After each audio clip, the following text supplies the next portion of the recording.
Introduction to needs assessments. So first of all, I'd like to make sure you understand how broad the term health promotion is. Any effort to improve people's health technically falls under the umbrella of health promotion. So rehabilitative efforts by a physical therapist is health promotion. Someone teaching health and physical education in the public schools is doing health promotion. Someone helping people manage their stress in the workplace setting is doing health promotion. A personal trainer helping someone get fit is doing health promotion. So learning how to do a health needs assessment applies to any and every profession related to health promotion. So these needs assessment techniques will be important for those of you who plan on doing personal training or working in the fitness industry, or for those of you who are going to be working in a corporate or worksite health promotion setting, and for those of you who plan on going maybe into public health and working for a government health department, and for those of you going into any other health related profession.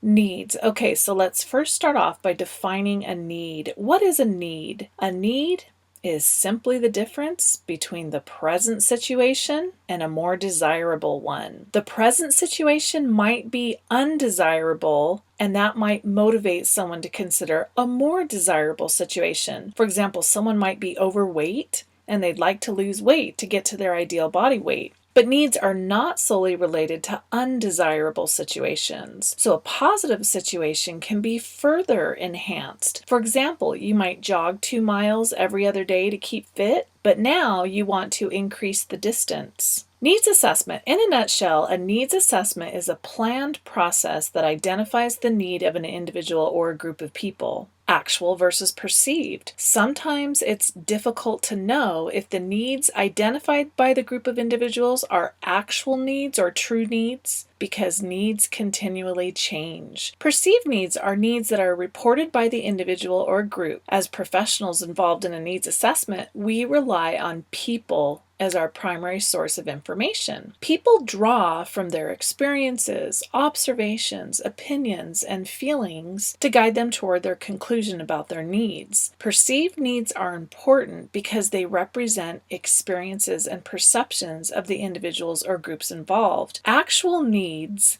may or may not match perceived needs. For example, smokers who have no intention of quitting might report that their predominant health need is to eat more vegetables. Smoking kills more people than not eating enough vegetables, although don't get me wrong, eating vegetables is extremely important to one's health, but smoking is absolutely detrimental to one's health. But if quitting smoking is not important to a group of people, then putting a ton of time and effort into developing and implementing a program to help people quit smoking is going to fail. Believe it or not, it's not that important to spend a lot of time differentiating between actual and perceived needs, because people continually change and grow, and so their needs change. The needs assessment strategies that we're going to be talking about do not attempt to discover true needs or actual needs beyond a shadow of a doubt. The purpose of this class is to provide you with several workable methods that assess perceived needs of individuals and groups. So why conduct a needs assessment? Overall, a needs assessment can do the following. Number one, it provides a logical starting point for developing a program. For example, a personal trainer wouldn't want to prescribe an hour-long cardio workout 6 days a week and a rigorous 1-hour strength training workout for someone who has never exercised a day in their life. You need information as to where to start. Number two, a needs assessment can keep activities on track. A needs assessment can be repeated to monitor whether or not a program is working.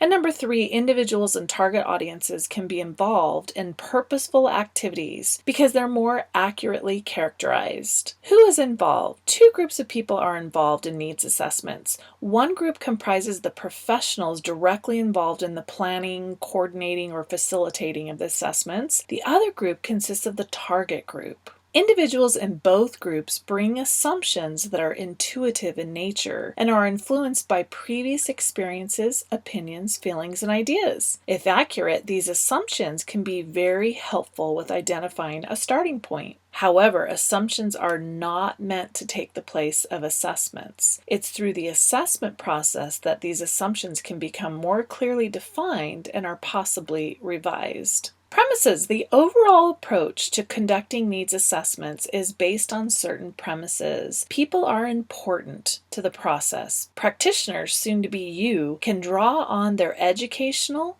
and professional experiences, and the target population has the capacity to draw on their knowledge, experiences, ideas, etc. to help with the process. So both groups of people are important.